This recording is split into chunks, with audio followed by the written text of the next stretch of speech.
أما بعد فأعوذ بالله من الشيطان الرجيم بسم الله الرحمن الرحيم يا أيها الذين آمنوا استعينوا بالصبر والصلاة إن الله مع الصابرين صدق اللہ العظیم۔ محترم سامعین و ناظرین، آپ بیٹھے ہوئے ہیں دورہ قرآن میں اور آپ سن رہے ہیں اور دیکھ رہے ہیں، ہم سب کے لیے ہے قرآن پاک میں دونوں جہانوں کی کامیاب زندگی۔ تو کل جو ہم نے آخر میں آیت کریمہ پڑھی تھی نا، فَاذْكُرُونِي أَذْكُرْكُمْ وَاشْكُرُوا لِي وَلَا تَكْفُرُونَ، یقین جانیے ویسے تو اللہ تعالیٰ کا سارا کلام ہی شاندار ہے، لیکن یہ آیت اللہ کریم کی بندہ پروری کا ایک ایسا انداز ہے کہ اگر بندہ اسی آیت کو پڑھ کر سمجھ کر اپنے دل میں اس کو سمو لے تو انسان کی زندگی تبدیل ہو جاتی ہے کہ وہ اتنا کریم رب ہے، اتنا مہربان ہے۔ اب اسے تو کوئی غرض نہیں ہے کہ وہ اپنے بندے کو یاد کرے، لیکن اس کے باوجود اس کی کرم نوازی دیکھیں، وہ فرما رہا ہے کہ میرے بندے جب تو مجھے یاد کرے گا تو میں تجھے یاد کروں گا، تو میرا ذکر کرے گا میں تیرا ذکر کروں گا۔ اور پھر اس کی تشریح تاجدار کائنات صلی اللہ علیہ وآلہ وسلم و حدیث قدسی جس طرح میں نے بیان کی تھی کہ وہ کریم رب فرماتا ہے کہ جب تو مجھے دل میں یاد کرے گا میں تجھے تنہائی میں یاد کروں گا، اگر تم مجھے کسی محفل میں یاد کرے گا تو میں تجھ سے بہتر محفل میں تجھے یاد کروں گا، اگر تم میرے قریب ایک بالشت آئے گا تو میں ایک قدم تیرے قریب آؤں گا، اگر تو چل کے میرے قریب آئے گا تو میری رحمت دوڑ کر تیرے قریب آئے گی۔ اور بلکہ آگے آپ پڑھیں گے اللہ پاک فرماتا ہے کہ مجھے کوئی غرض نہیں ہے کہ میں انسان کو تجھے میں سزا دوں، تمہیں عذاب دوں، یہ تمہاری بد اعمالیوں کی وجہ سے ایسا ہوگا۔ آگے اللہ سبحانہ وتعالی ارشاد فرما رہے ہیں، یا ایھا الذین آمنوا، اے ایمان والو، استعینوا بالصبر، صبر کے ساتھ مدد مانگو، والصلاۃ، اور نماز کے ساتھ، ان اللہ، بے شک اللہ تعالی، مع الصابرین، صبر کرنے والوں کے ساتھ ہے۔ اے ایمان والو، صبر اور نماز سے مدد مانگو، بے شک اللہ صابروں کے ساتھ ہے۔ تو اس سے پہلی آیات میں ذکر اور شکر کا بیان ہوا، فَاذْكُرُونِي أَذْكُرْكُمْ وَاشْكُرُوا لِي وَلَا تَكْفُرُونَ، اور اس آیت میں صبر اور نماز کا ذکر کیا جا رہا ہے، کیونکہ نماز بھی اللہ کا ذکر ہے اور صبر و شکر پر ہی مسلمان کی زندگی کامل ہوتی ہے۔ اس آیت میں فرمایا گیا کہ صبر اور نماز سے مدد مانگو۔ صبر سے مدد کرنا یہ ہے کہ عبادات کی ادائیگی، گناہوں سے رکنے اور نفسانی خواہشات کو پورا نہ کرنے پر صبر کیا جائے، اور نماز چونکہ تمام عبادات کی اصل اور اہل ایمان کی معراج ہے، اور صبر کرنے میں بہترین معاون ہے کہ اس لیے اس سے بھی مدد طلب کرنے کا حکم دیا گیا کہ ان دونوں کا بطور خاص اس لیے ذکر کیا گیا کہ بدن پر باطنی اعمال میں سب سے سخت صبر اور ظاہری اعمال میں سب سے مشکل نماز ہے۔ اللہ اکبر۔ حضور سید عالم صلی اللہ علیہ وآلہ وسلم بھی نماز سے مدد چاہتے تھے۔ جب کوئی آپ کو مسئلہ درپیش ہوتا تو آپ نماز پڑھنا شروع کر دیتے. اور اس طرح نماز استسقاء، نماز حاجت، نماز استسقاء ہوتی ہے بارش طلب کرنے کے لیے نماز پڑھنا. کوئی بھی آپ کو حاجت ہے اللہ کی بارگاہ میں آپ نماز پڑھیں، وہ نیت کر کے کہ یا اللہ مجھے یہ عطا فرما دے. فرمایا ان اللہ مع الصابرین، اور بے شک اللہ صابروں کے ساتھ ہے. حضرت علامہ نصر بن محمد سمرقندی رحمۃ اللہ تعالی علیہ فرماتے ہیں اللہ تعالیٰ اپنے علم قدرت سے ہر ایک کے ساتھ ہے، لیکن یہاں صبر کرنے والوں کا بطور خاص اس لیے ذکر فرمایا تاکہ انہیں معلوم ہو جائے کہ اللہ تعالیٰ ان کی مشکلات دور کر کے آسانی فرما دے گا. صبر کے فضائل قرآن میں اور حدیث میں بے شمار بیان کیے گئے ہیں. اللہ تعالیٰ صبر کرنے والوں کے ساتھ ہے. صبر کرنے والے کو اس کے عمل سے اچھا اجر ملے گا.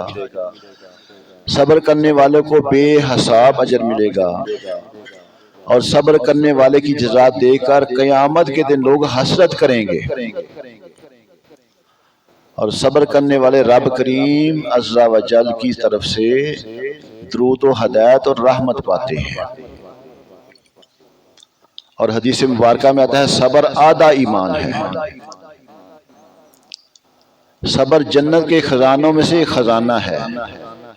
اور یہ بھی حدیث میں آتا ہے صبر کرنے والے کی خطائیں مٹا دی جاتی ہیں.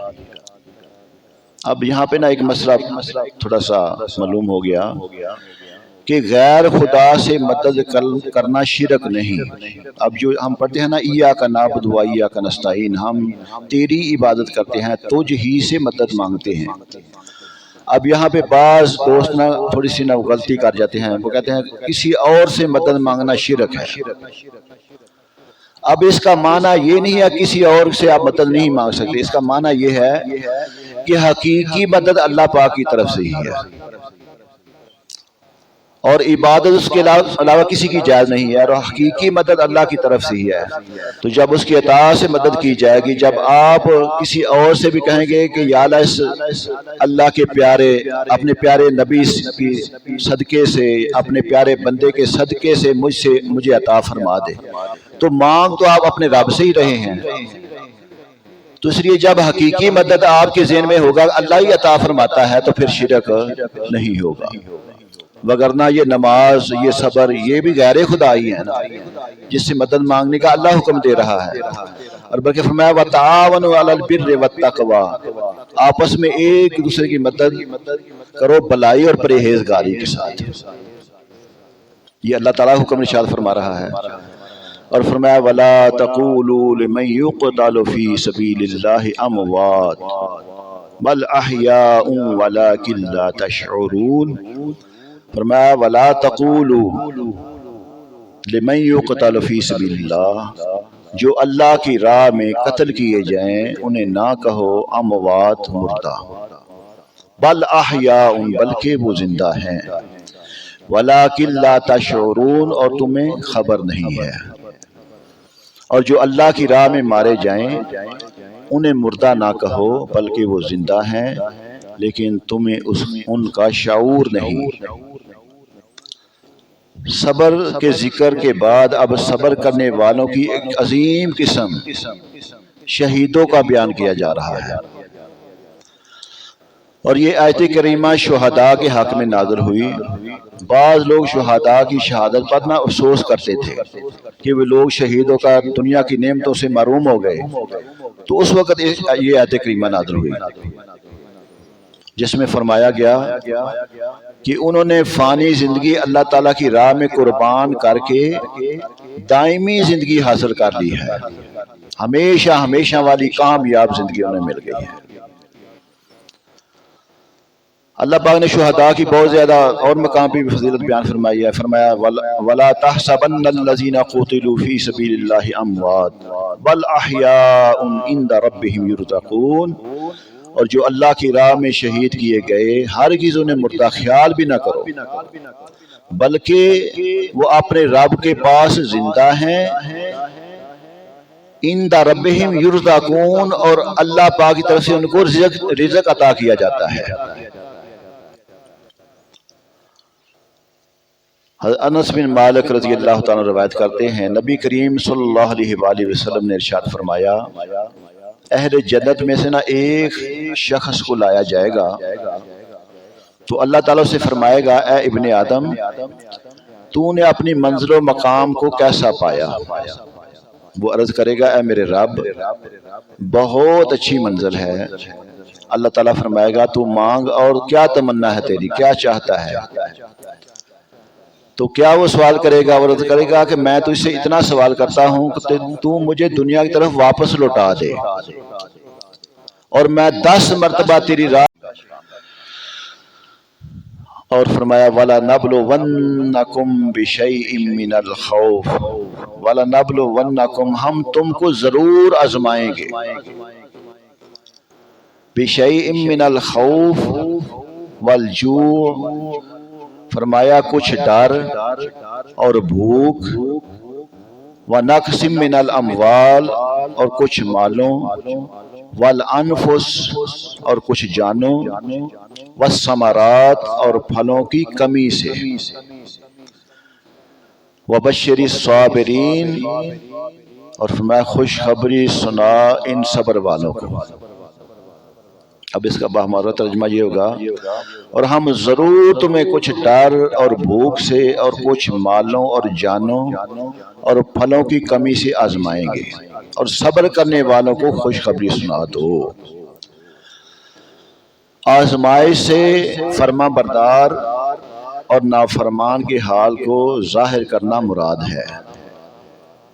امام شافعی رحمۃ اللہ تعالی علیہ یہ قول، خوف سے اللہ تعالیٰ کا ڈر، یعنی خوف سے کیا مراد ہے؟ اللہ تعالیٰ کا ڈر، اور جو بھوک ہے نا، بھوک سے مراد رمضان کے روزے، اور فرمایا مالوں کی کمی سے زکوٰۃ اور صدقات دینا۔ جب ہم اپنے مال سے وہ زکوٰۃ و صدقات دیتے ہیں نا، ویسے تو ہمیں لگتا ہے کہ ہمارا مال کم ہو گیا، لیکن حقیقت میں ایسا نہیں ہوتا۔ اور جانوں کی کمی سے امراض کے ذریعے اموات ہونا، ہم میں سے کبھی کسی کا بیٹا فوت ہو جاتا ہے، کسی کا بھائی فوت ہو جاتا ہے۔ اور پھلوں کی کمی سے اولاد کی موت مراد ہے، کیونکہ اولاد دل کا پھل ہوتی ہے۔ جیسے حدیث شریف میں ہے کہ سرکار دو عالم صلی اللہ علیہ وآلہ وسلم نے ارشاد فرمایا، جب کسی بندے کا بچہ مرتا ہے تو اللہ تعالیٰ فرشتوں سے فرماتا ہے، تم نے میرے بندے کے بچے کی روح قبض کی؟ وہ عرض کرتے ہیں کہ ہاں یا رب عز و جل۔ پھر اللہ تعالیٰ فرماتا ہے، تم نے اس کے دل کا پھل لے لیا؟ وہ عرض کرتے ہیں ہاں یا رب عز و جل۔ اللہ تعالیٰ فرماتا ہے، اس پر میرے بندے نے کیا کہا؟ جب کسی کے ہاں اموات ہو جاتی ہیں تو اللہ اپنے فرشتوں سے پوچھتا ہے، اب میرے بندے نے کیا کہا؟ تو فرشتے عرض کرتے ہیں، اس نے تیری حمد بیان کی۔ کیا کہا؟ انا للہ و انا الیہ راجعون۔ تو اللہ تعالیٰ فرماتا ہے، اس کے لیے جنت میں مکان بنا دو اور اس کا نام بیت الحمد رکھ دو۔ جب ایسے وقت میں اللہ کا وہ حمد بیان کر رہا ہے اور یہ کہہ رہا ہے کہ ہم سب نے اللہ کی طرف ہی لوٹ کر جانا ہے، اس وقت کہ اللہ کی تعریف کر رہا ہے، تو اللہ پاک فرماتا ہے کہ اس کا مکان جنت میں تیار کر دو۔ یاد رہے کہ زندگی میں قدم قدم پر آزمائشیں ہیں۔ اللہ تعالیٰ اپنے بندوں کو کبھی مرض سے، کبھی جان و مال کی کمی سے، کبھی دشمن کے ڈر خوف سے، کبھی کسی نقصان سے، کبھی آفات و بلیات سے، کبھی نت نئے فتنوں سے آزماتا ہے۔ اور راہ دین اور تبلیغ دین تو خصوصاً وہ راستہ ہے جس میں قدم قدم پر آزمائشیں ہیں۔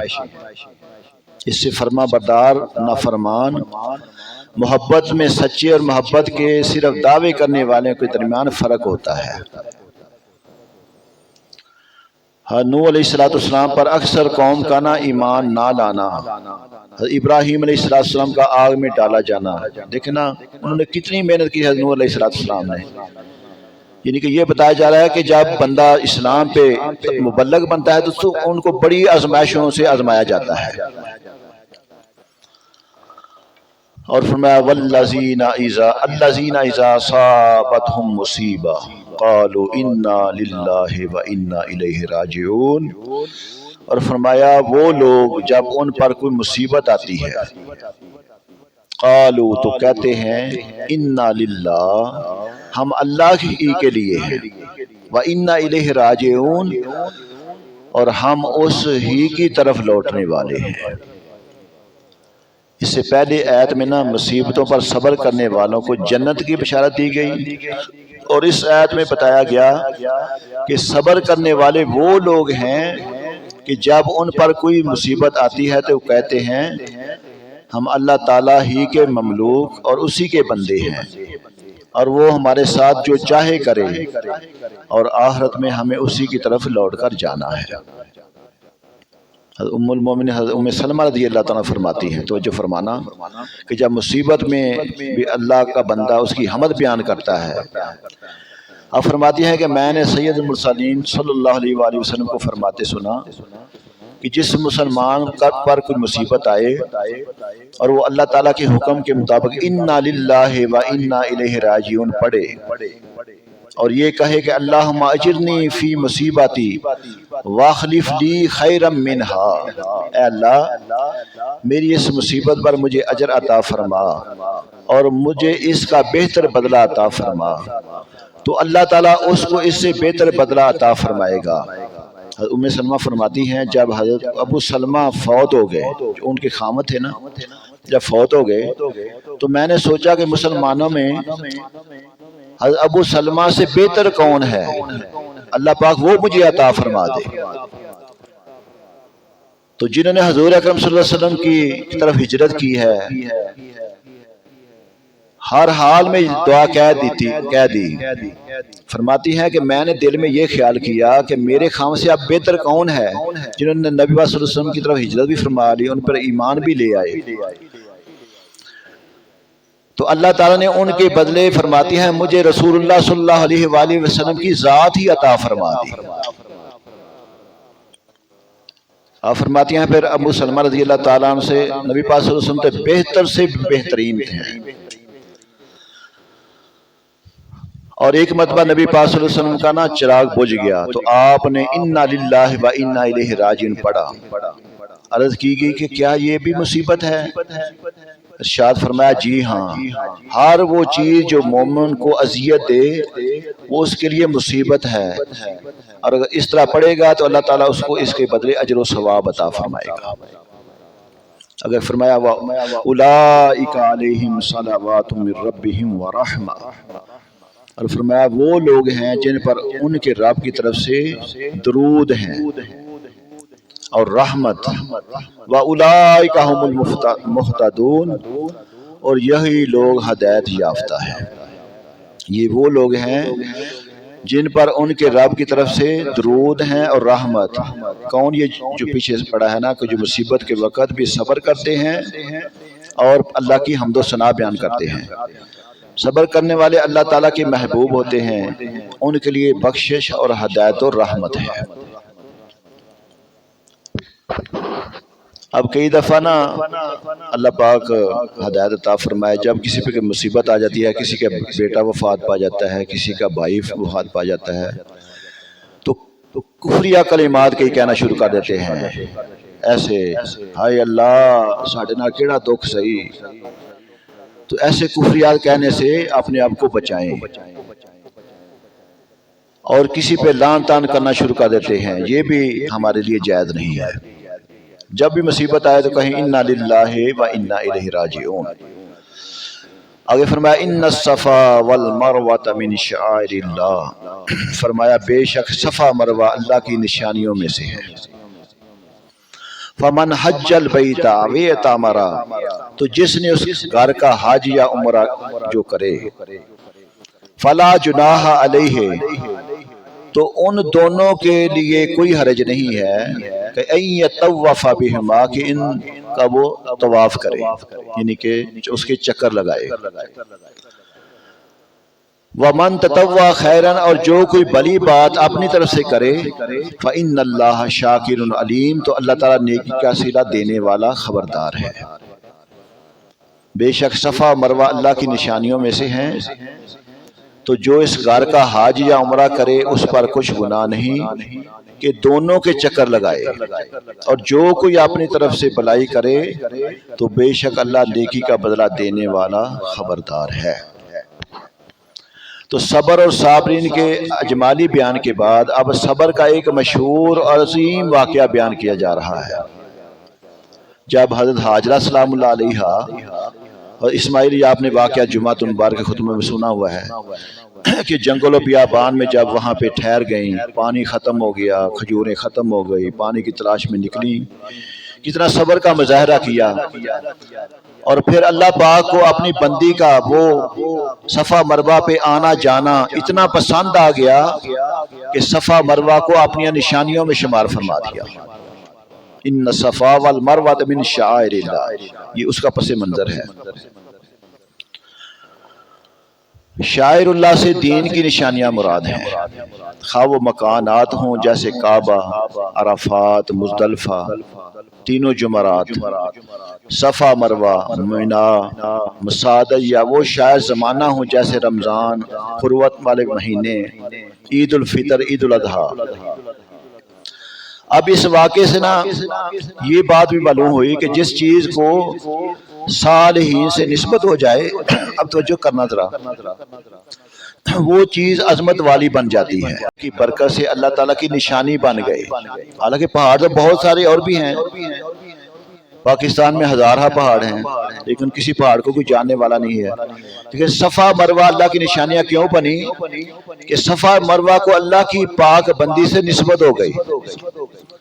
اب یہاں پہ یہ مسئلہ حل ہو رہا ہے کہ جہاں پہ اللہ کی بندی کے قدم لگے، اللہ کو اپنی بندی کی عطا پسند آ گئی اور صفا مروہ کو اپنی نشانیوں میں شمار کر لیا، تو جہاں پہ اللہ کے بندے بنفس نفیس ان کا جسد اطہر وہاں پہ آرام جہاں پہ کر رہے ہیں، جن کو ہم مزارات اولیاء کہتے ہیں، جہاں پہ اللہ کے پیارے حبیب صلی اللہ علیہ وآلہ وسلم آرام فرما رہے ہیں، اور تمام مسالک کے نزدیک وہ جگہ جہاں پہ اللہ کے حبیب آرام فرما رہے ہیں، گنبد خضرا، وہ عرش معلیٰ سے بھی اعلیٰ ہے، اللہ پاک کی ساری مخلوق سے وہ اعلیٰ ورفع ہے۔